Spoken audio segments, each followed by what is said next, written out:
Information about the world of running, inspiration to fuel passion and excellence, and ideas for making connections and finding community. You're listening to AtoZrunning.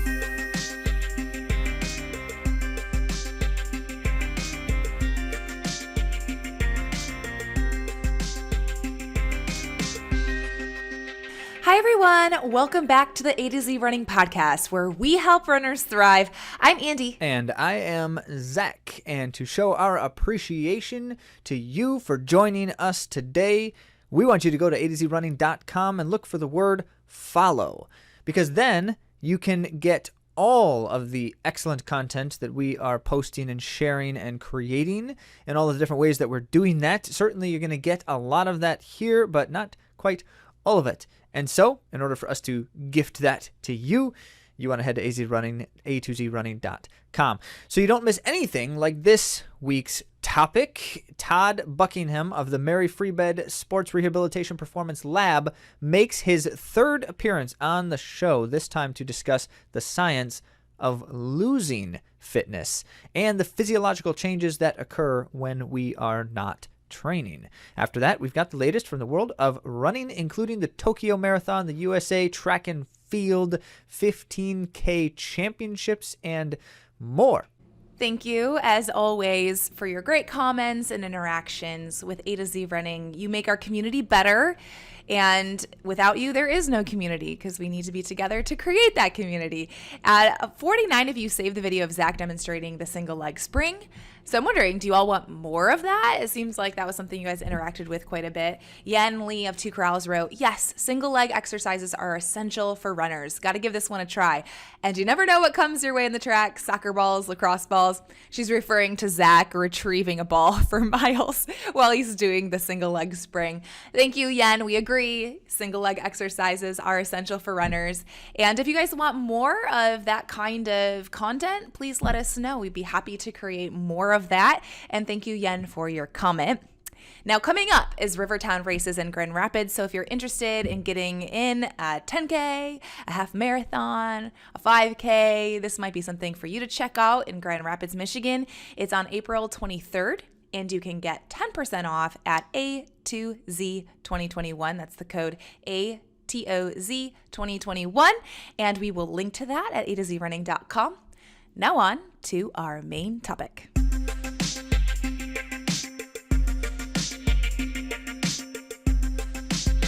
We are thrilled to have on the show today, for the third time, Dr. Todd Buckingham, talking about the science of losing fitness. Now, you may remember our episode, The Science of Building Fitness, which is one of our most popular episodes. So if you haven't listened to it, I'm going to link to it. It's a must listen. And also Cycling for Runners. Run nerds, listen up. This content is for you, and we are so excited to talk about the science of losing fitness with Todd. In case you need a refresher, Todd Buckingham, Ph.D, is the lead exercise physiologist for Mary Free Bed Sports Rehabilitation Performance Lab. You can find the direct link to their site at AtoZrunning.com for this episode. And he is the two-time world champion sprint and Olympic distance triathlete, 11-time national champ in the multi-sport events, including triathlon, duathlon, aquathlon, 225-29 marathoner. He's worked with all levels of athletes, from beginners to NCAA Division I to professional. He earned his Ph.D. in kinesiology from Michigan State University and is an expert in endurance performance testing and studied performance in triathletes for his dissertation. Todd brings us vast expertise, which is why we've had him on a number of times to discuss such things. So as you're listening, pay close attention to what Todd says at the end about the need for rest and the fluctuations that we have in fitness and the cycles that we purposely create when it comes to fitness ebbs and flows. Let's dive into the science of losing fitness with Dr. Todd Buckingham. Hey, Todd, welcome back to the AtoZrunning podcast. Hey, Andy, thanks for having me again.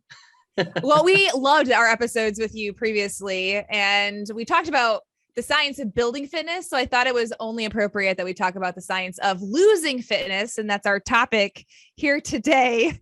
So I know it's for some people they're thinking like, oh, that's just, it's a little less invigorating to hear about losing fitness, but I think it's important for us to understand. Don't you think?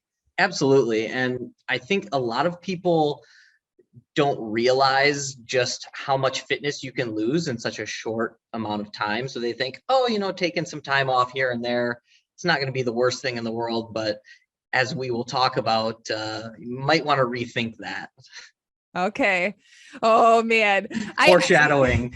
I know, foreshadowing. That's the teaser right there. Well, I'd like to talk first of all about the actual, like what's happening as we're losing fitness scientifically.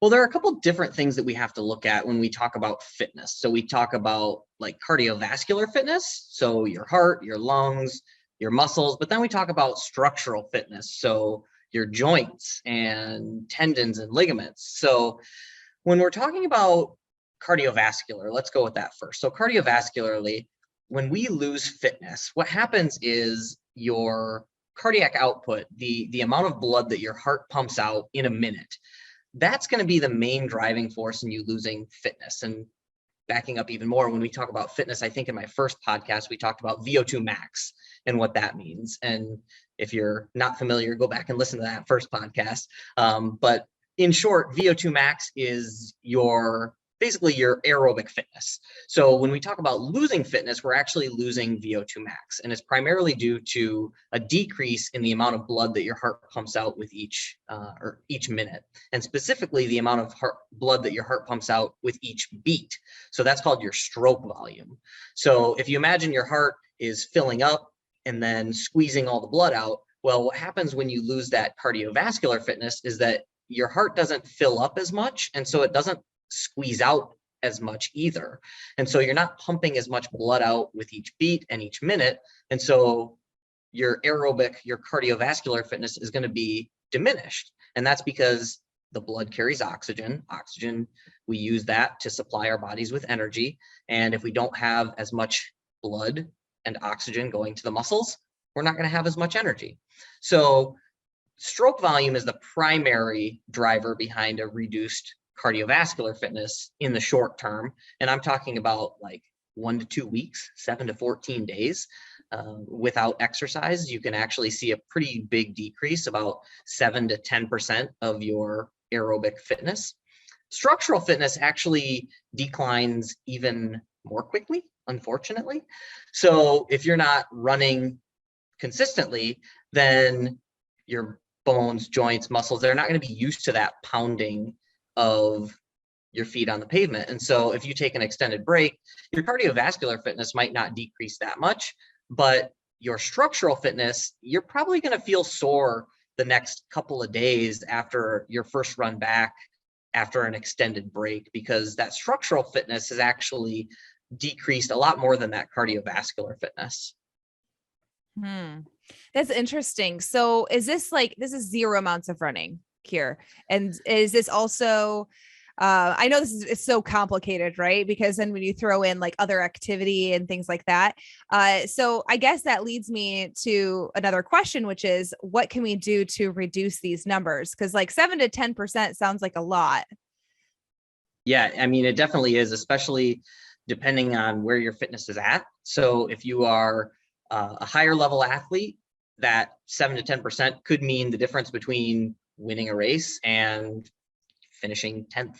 And if you're a beginner, it could mean the difference between a PR and just an average run. So things you can do to decrease your risk of that fitness dropping so drastically: stay active. It's a lot easier to maintain it than it is to lose it and build it back.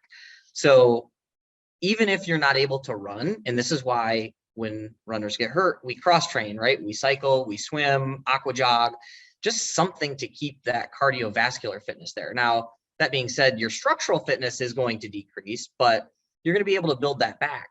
And it's going to happen a lot more quickly than the aerobic fitness. So aerobic fitness decreases pretty quickly, like in the first week or two, and it actually takes twice as long to build it back. So when you lose a week's worth of fitness, it's going to take you at least 2 weeks to build it back. And in fact, it's usually longer, somewhere around like 4 weeks.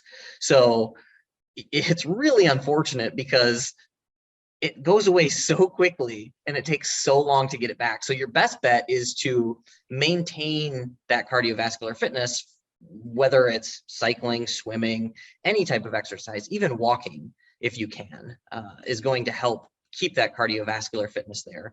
Obviously, the structural fitness, it's a lot harder to replicate structural fitness, especially if you have an injury. You're not going to be able to get that pounding on the muscles and bones and joints and tendons and ligaments. But, you know, just doing something is better than doing nothing and taking all that time off. Mm-hmm. Mm-hmm. So I guess I asked the first stage of losing fitness, what if you have to be off like due to an injury or something that's keeping you from doing more of the cardiovascular work? Is there a big decrease that happens still, or is there some point that it's less impactful? That's a great question. So like I mentioned, your cardiac output is going to be the biggest driver in decreased aerobic fitness over the first few weeks. Unfortunately, it continues to decrease, maybe not at the same rate, but it is going to continue to decrease over the next few months. And that's primarily due to something called the Avo2 difference. So it's the arterial venous oxygen difference. And what that means is that essentially your muscles get less efficient at taking the oxygen from the arteries. And that oxygen, since it's not going into the muscles, it just gets sent back in through the venous system back to your heart. And so when you lose fitness over the extended period of time, it's that Avo2 difference. Your muscles aren't taking that oxygen from the blood, and instead it's just kind of like bypassing the muscles, and then you're just breathing that oxygen out again. So unfortunately, it does continue to decrease, and we can see roughly a 30% decrease in that Avo2 difference as time goes on. It's about 60 days, so maybe 2-ish months that it takes to decrease substantially. But I mean, 30% is quite a bit. And another thing that we see is the muscle fiber types. So we have 3 different types of muscle fibers. We have type 1 muscle fibers, which as runners and endurance athletes, those are our primary muscle fibers. Those are the slow twitch endurance muscle fibers. The type 2A muscle fibers are kind of intermediate. They're between the type 1 and the third type, the type 2X, which are the sprint and power muscle fibers. And what happens with a prolonged period of detraining is those type 1 muscle fibers lose some of their oxidative capacity. So they can lose up to like 40% of their oxidative capacity, which is a lot. And the type 2A fibers are actually unique, and they can take on the characteristics of both type 1 and type 2X. So as endurance athletes, our type 2A fibers are more like type 1 in that they are very aerobic, but with detraining, they shift toward the type 2X. So we become more sprint-like than aerobically trained. So if you do take some time off and you have to detrain, the good news is that your type 2X fibers are going to be more prolific, but this doesn't really help us with endurance sports. So unfortunately. Oh, that's so fascinating. I wasn't aware of that. That's very interesting. So hopping in a 5K is less detrimental than hopping in a longer distance race, probably. Well, yes and no. I mean, a 5K, you still like, it's primarily aerobic. I mean, right. That's it's true. 90% aerobic. So, but yeah, it's going to be less detrimental to do that than it would be a marathon. Yeah, for sure. Yeah. So, is there anything that you keep from your fitness, or do you lose it all? It depends. My favorite answer. It depends. So, the running is a lifestyle. Endurance athlete, it's a lifestyle. We know that. And the more endurance trained that you are, the longer it's going to take to lose your fitness and the faster it's going to come back. So yeah, after a marathon, you should take some time off. You should take some downtime after a season-long culminating race like a marathon to let your body recover. And it's not going to be the end of the world. Your fitness is going to decrease a little bit, but not a ton. Now, as a beginning runner, if you don't have the years and miles built up, your fitness is going to decrease a lot faster. It's not going to completely go away, but it is going to decrease to a greater extent than somebody who is more trained. So the best thing is to be consistent with your training, and it's a lot easier to maintain it than it is to lose it and then try to build it back up. It makes a lot of sense. So we talked about the timeline and what we can lose. What does a return to fitness look like? You had mentioned that it's faster for somebody who is more well-trained, but talk us through what it looks like coming back and how your body might respond and what someone could expect after they've had a long period of time off. Well, I'm sure that anybody listening has experienced this before, and your first few runs back, it's like, oh my gosh, everything hurts and I'm dying. Am I running at altitude right now? Like I can't breathe. So it's a slow and painful build back up. And like I mentioned, it takes, 2 to 4 times as long to get back up there as it did to lose it. And the thing is that it's primarily because of your heart, and your heart it's not pumping enough blood out with each beat. And it just takes time for that to happen. One of the things that I think people don't realize when they think they're out of breath, you're like, oh, I can't breathe, my lungs, it's got to be my lungs that's the issue. And for 99.9% of people, that's not the case. Your lungs are rarely a limiting factor in endurance performance, really only if you have some type of lung disease like asthma or some type of restrictive disease that are the lungs actually a limiting performance. What's actually happening is the oxygen that you're breathing in, it just isn't getting transported and utilized in the muscle. And so that's the issue. It's not the fact that your lungs are limiting it, because if we're thinking about it, there's oxygen in the air all around us right now. And breathing the oxygen in and getting it into the lungs, that's the easy part. But once it's in the lungs, it has to diffuse into the blood, and then it has to get transported down to the muscle, and then it has to diffuse from the blood to the muscle, and then actually get used in the muscle, in the mitochondria, the powerhouse of the cell, and then turned into energy. So getting the oxygen into the lungs is the easy part. So that's why the lungs are very rarely a limiting factor. It's all of those other things that are going on that is actually the limiting factor in your endurance performance. And that's why, like, when we're building back up, it's really not the lungs, it's the heart, it's the joints, it's the Avo2 difference that I mentioned, where the muscles just aren't efficient at taking that oxygen from the blood and using it for energy. So it's going to be painful, but you just have to stick with it. The key is to be consistent. Like I mentioned, the more that you can be consistent, the better it's going to be, and the easier it's going to be to maintain it so that you're not losing it and having to build it back up again.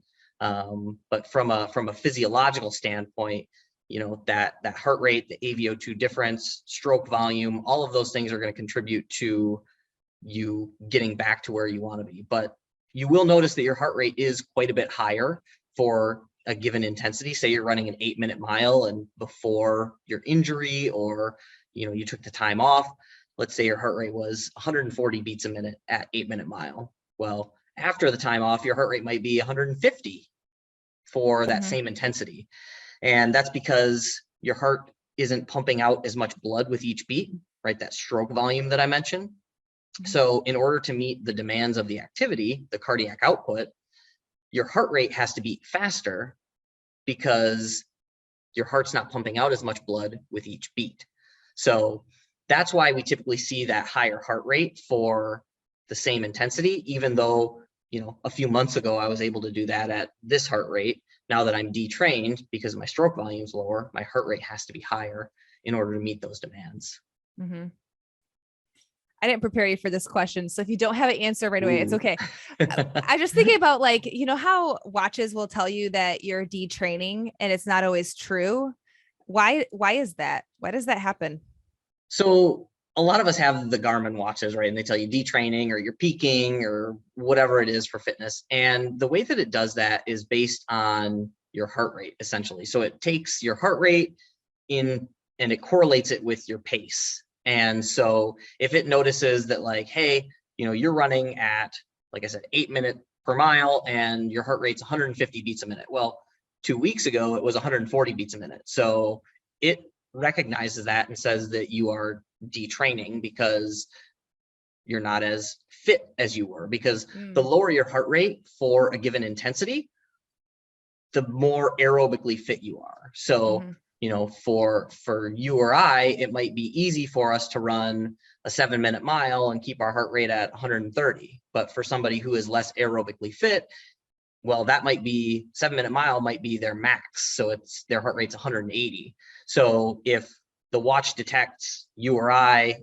and having a heart rate at 150 for a 7-minute mile instead of 130 like it normally is, it would say like, hey, you're detraining. Maybe it's time to switch up your exercise routine or whatever. I know the Garmin watches give you all sorts of different advice, and I'm not sure that I would necessarily follow the advice, but most of the time that's pretty accurate as far as, you know, like the training load and detraining, because it's really just looking at your heart rate and comparing it to what your pace is. But is it something that you should be concerned about if you're following, like, I guess that usually it's because there was inaccurate reading on your heart Right. rate, And most that's what I was likely, going to say. or you're It sick or depends. something. Yeah. And the one thing I will mention is that if you're just going based on what the wrist heart rate monitor is saying, if you don't have a chest strap, I really wouldn't put much stock into it at all, because the wrist heart rate can be extremely inaccurate. I've seen it for myself, 50 beats a minute off. So I'll be out for an easy run and I know my heart rate is probably right around 130 and it reads 180. I'm like, well, that's not accurate. Right. So if you're not wearing a chest strap, I probably wouldn't pay too much attention to that.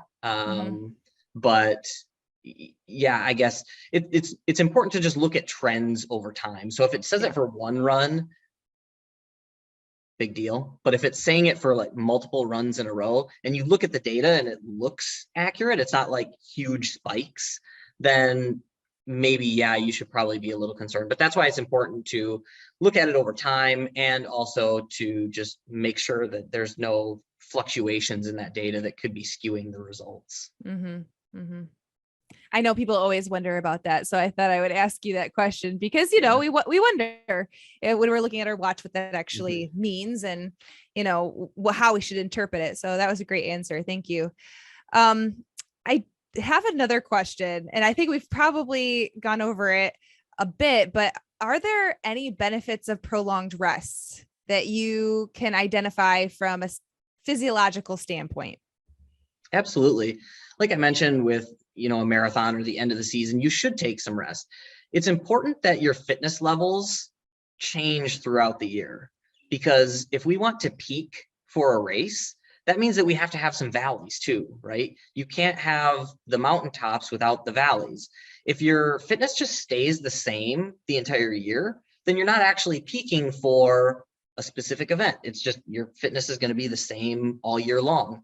And so by taking rests or breaks, and this is typically why we do these cycles where it's every 4 weeks we take a deload week or something like that, depending on, you know, what your schedule is and your theory of coaching. But we have a deload week every so often so that your body can rest and recover. And what happens is that when you are running, your body is breaking down, right? So it's not actually during the run that you're getting more fit.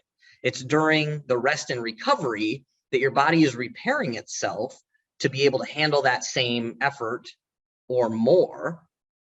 And so these deload weeks or this time off, you know, maybe a week off of structured training is really going to help you recover. And not only from a physical standpoint, but from a mental standpoint, because running is a grind. There are a lot of days where I don't know about you, I don't want to get up in the morning.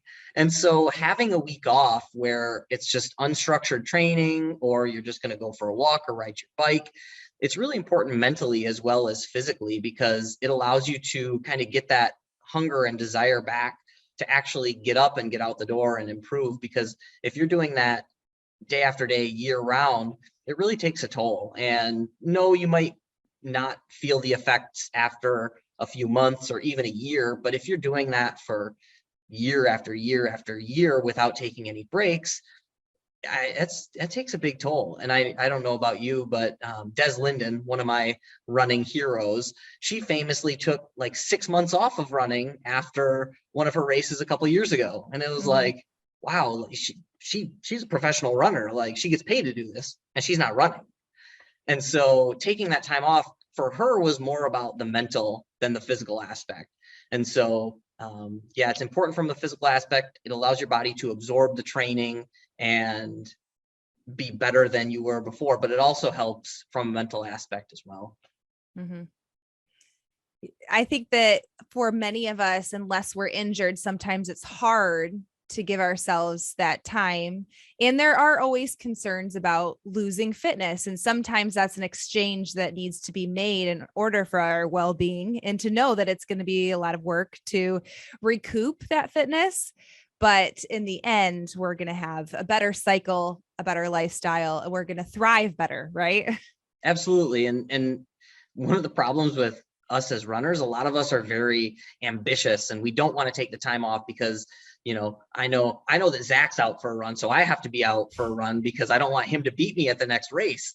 And so it's kind of like and how Strava works, right? We're always going after the KOMs or seeing what our friends are up to. And it's really hard to just stay in your lane and do what's best for you, even if that means taking some time off or going a little slower on your runs, because all of this attention with everybody else, we're comparing ourselves to others, and you need to do what's best for you. And if that means, taking some time off, then absolutely take some time off. I know for me, I typically take a mid-season break, and then I take, which is just like a week or two even of unstructured training. Like, I still do stuff, but it's not like I'm going out and running mile repeats like I did, yesterday. I'm going to do whatever I feel like doing. If that's running mile repeats, sure. If that's just going for a walk, sure.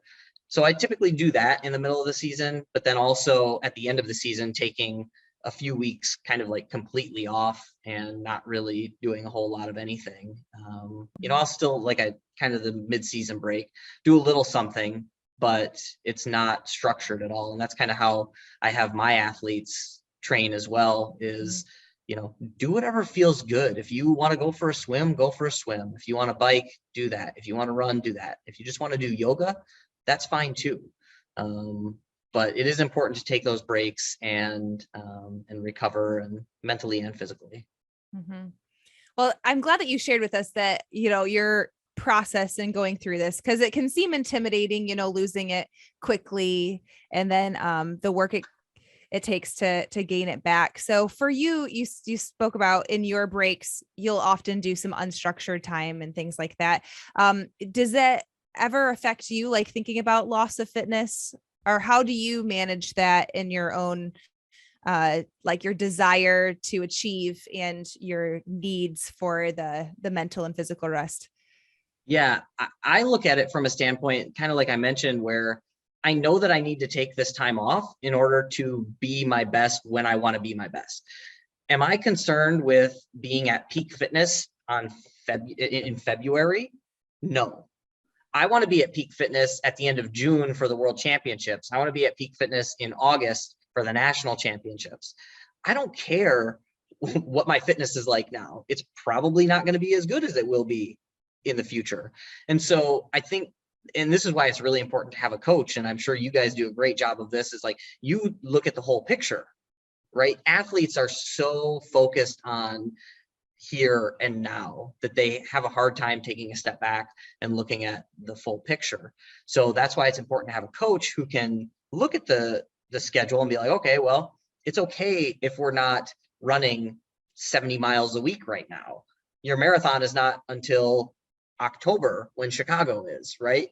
It would be silly to be running 70 miles a week right now, unless your baseline is 100, which for very few people.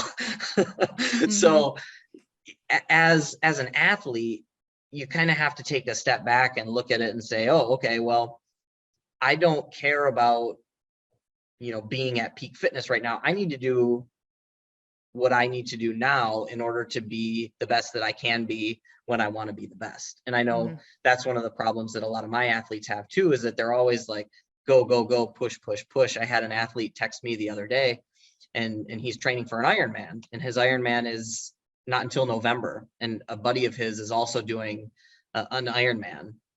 And he texted me, he was like, hey Todd, just wondering, like, my buddy's doing this, and like, this is his plan. He's biking like 200 to 250 miles a week and running like 50 miles a week. I'm just wondering, like, we're doing a lot of short speed stuff right now. I'm wondering, why that is. And so I told him, I was like, well, we're doing an Olympic distance triathlon here in a couple weeks. So we want to focus on the speed stuff now. And your Ironman is not until November. So I don't want to burn you out in the middle of March so that you can't compete at the end of November. And so again, comparing to other people, and it's like, yeah, he might be able to beat you in an Ironman right now, but the race isn't right now. The race is in 9 months. Yes. And so that's another thing with Strava, where it's like, I don't care if somebody has a faster KOM than me or whatever. It's like, when I show up to the race, I'm going to be ready to race, and my athletes are going to be ready to race. Even if they don't perform at all before that during the year, it doesn't matter, because that's not the race. What is the goal? What's the main objective? And a lot of athletes forget that it's not to win training, right? It's to do your best at the race. Yeah. Those are exactly the words that Patty Dillon had said. She's like, you don't need to win training. Yep. I love that. That's so good. Well, is there anything else you want to leave our audience with about losing fitness, or any other nuggets that you want to share? I think just, making sure that you have a good mindset around it. It's okay to lose fitness. Like I mentioned, your fitness is going to fluctuate throughout the year. You can't have the peaks without the valleys. And so if your fitness stays at the same level year round, that's not going to be beneficial for you in your racing. And so it's okay to have races where you don't PR. It's okay to use a race as a training run, because you have to keep in mind, what is the goal for the end of the season? And if that is, a marathon or a half marathon in October or November, then it doesn't really matter what you do here in April or May. Use those races as kind of training races or simulations to figure out what works, what doesn't work, and just know that you're probably not going to set a PR. It's okay. Your fitness isn't at the level that it is going to be with another 6 months of training. And so just because your fitness is going to decrease doesn't mean that it's not going to increase. And if for any reason you do have to take time off, that's okay. Just try to stay as active as possible. Do, cycling, swimming. Even if you can't use your legs at all and you can only use your arms, just do like an arm ergometer bike type thing. And just anything to help maintain that cardiovascular fitness. You will lose some of that structural fitness, but that will come back. And at least you don't have to build up both your cardiovascular and structural fitness after taking some time off. So be consistent, do what you can. Don't worry about fitness decreasing too much. Don't worry about not peaking at the beginning of the year when your race is at the end of the year, and you'll be okay. Well, thank you, Todd. We appreciate it. We love all the science, and we like the coach. We like the doctor and the coach side of you. It's fun to get them both. Although my athletes listening to this probably don't love it so much because they hear it all the time. We think it's great. Well, thank you, Todd. Thanks, Andy. Thank you so much, Todd, for that great conversation. Something that stuck out to me was that, yes, we lose quite a bit of fitness fairly quickly, but it's not something that we can't return to, and we are no strangers to hard work. So knowing the science and knowing what's actually going on physiologically can be beneficial to us as we prepare to return as we limit the amount of fitness we're losing by just staying active and trying to maintain as much as possible, but then also knowing that it's okay that there are ebbs and flows to fitness. And if I can add to Andy's reflection as well, most runners are likely taking time off for one of three reasons. Certainly injury or recovery from some substantial need for recovery, like a big race event or injury. Secondly, life needs. So as life necessitates changes in our habits and those kinds of things, certainly sometimes training has to fall to the wayside. And then ultimately, the most common one beyond those things is burnout. So when we're thinking about these things, if we don't have a choice, so if it's like injury or life and such, our mindset should always be around what we can be doing to mitigate the lack of running. So if I'm too busy and I just can't simply train to the full desire that I would like to, does that mean I also can't train at all? Or are there some options available to me, some amount of time available to me occasionally? Or if I'm injured severely and I certainly can't do running related training, but does that mean I can't do any activity, or what can my body healthily support? Those are questions worth asking. But when it's burnout, and especially if the burnout is like I'm sick of running, then there's definitely a good chance that we could benefit ourselves immensely by finding a different activity for a while. If the burnout is I'm sick of being active, that's a little more difficult to address in these kinds of situations. But really, so like burnout especially, burnout is rarely ever, the problem is rarely ever the activity. The problem are circumstances surrounding that tend to create a whirlwind. And so what I want to do when I'm feeling burnt out is I want to take a step back perspective-wise and re-examine some things, priorities, what's going on in life, all that kind of stuff, and then figure out where is there space for training. And once I know where there is space, then I begin to answer questions about what I want to do with my time during those things. And all of this is to suggest, as noted, that we can be doing things to mitigate the fitness loss, but also most runners run for two reasons. One is some kind of like fitness goals, fitness gains, performance stuff that we're trying to accomplish. That's one thing. But the other is a lifestyle thing. Like we are or want to be active people. We want to be exercising and being physically rigorous with some things.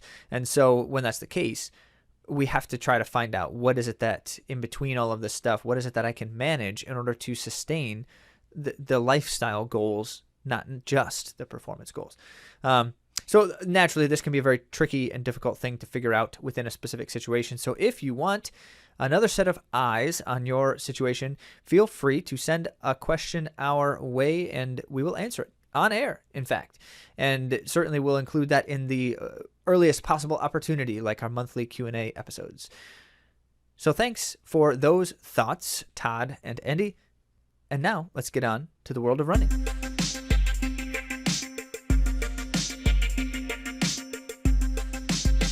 First, let's just give a quick shout out to A to Z runner Christy, who ran the Myrtle Beach Half Marathon. Great work, Christy.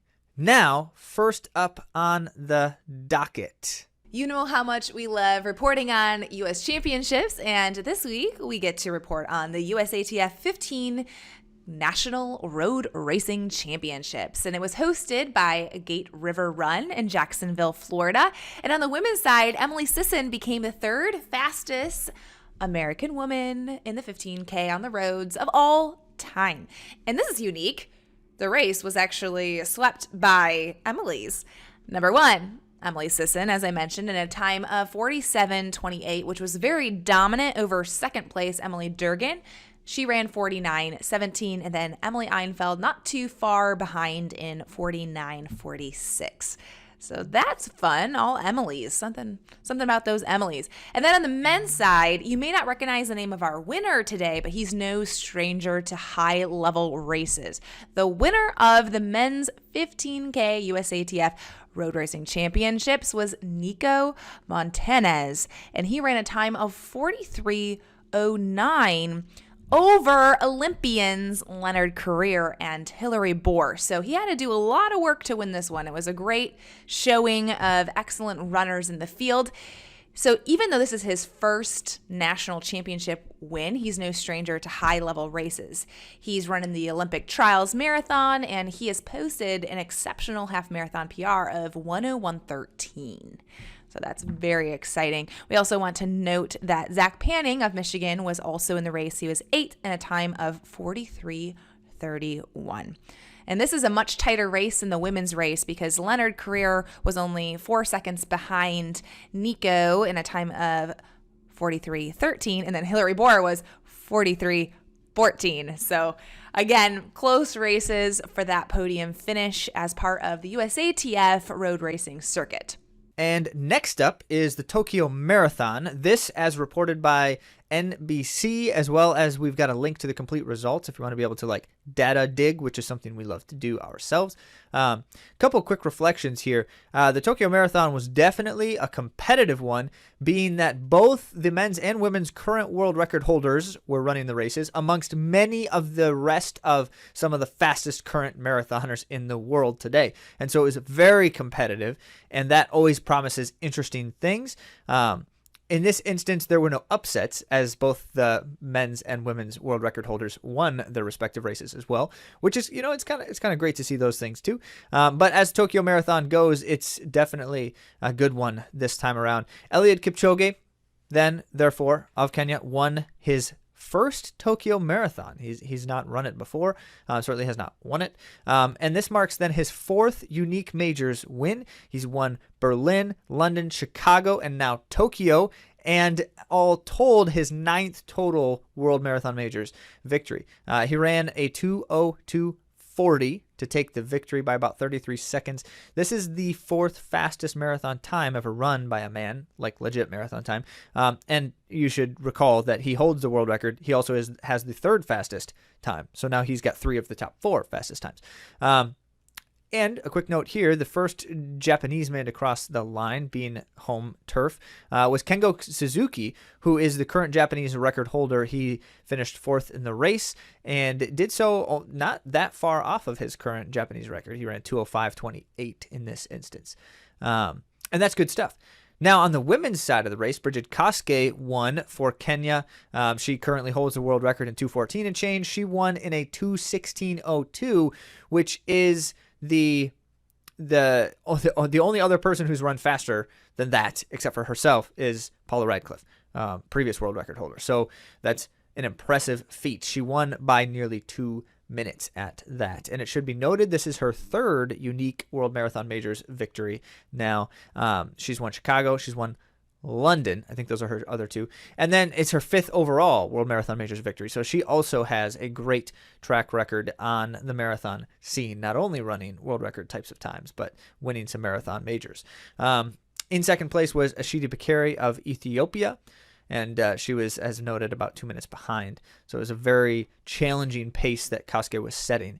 First for the United States, by the way, was in 8th place, Sarah Hall, which is no surprise. We've talked about Sarah plenty on the show. She is a performer, no doubt, at the world scene in the marathon. A quick reflection. As we think about things like these legacy athletes who are performing incredibly before our eyes, Kipchoge has never run Boston or New York City. And so if you think about it, he's talked about already that he wants to go for a 3rd Olympic gold medal in the marathon, which would be 2024. And there's unlikely to be putting off many more World Marathon Majors attempts. So if he were to try to get the 6 out of 6 victories to win all 6 of the majors currently, he would need to win Boston and New York City. And my supposition, my assumption here, my guess, is that he is going to make that attempt. And I think he's going to do so before the 2024 Olympics, which means we should be seeing some Kipchoge in the United States again in probably New York City in either 2022 or then possibly 2023, the year after. But certainly Boston, likely in 2023. So there's some really interesting potential in when and how he's going to make attempts at those other races. If he does, of course he doesn't have to, but it's likely that he will at least try. Now let's take it to the track where we had Sound Running 10. That's an event. As the name implies, there were some fabulous 10,000 meter races on the track. Let's start with the ladies.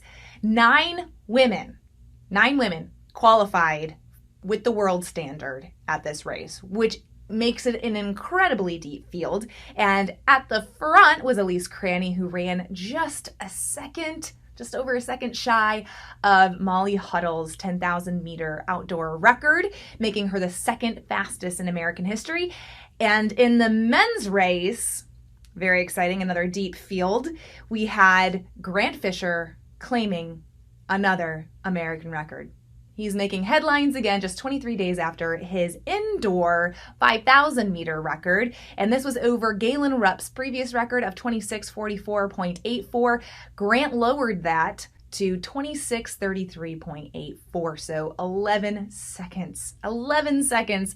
And that was already a very impressive American record. So Grant Fisher demonstrating some phenomenal racing and speed, but he wasn't alone, because leading until the final turn was Canada's phenom Mo Ahmed, who missed the win. Just there got outkicked by Grant Fisher, but he crushed the Canadian record by a whopping 25 seconds. And Ahmed moved up to number 9 on the world all-time list, and Grant Fisher is now the 7th fastest in the world's history. So that was a historical race. I have linked to the finish. I was able to find the finish, not the whole race for you to watch, but you can see that final kick, and it is epic until the very end of the line where they battling. So you can find that there and so much more at AtoZrunning.com. Well, that's it for the show, but don't let the conversation end. Connect with A2Z Running on the places you find content. Most prominently, we are on Instagram and YouTube. And stop by AtoZrunning.com to learn more about our coaching services or check out our full library of articles and additional materials for runners. Thanks for joining this week, and we'll talk to you again soon.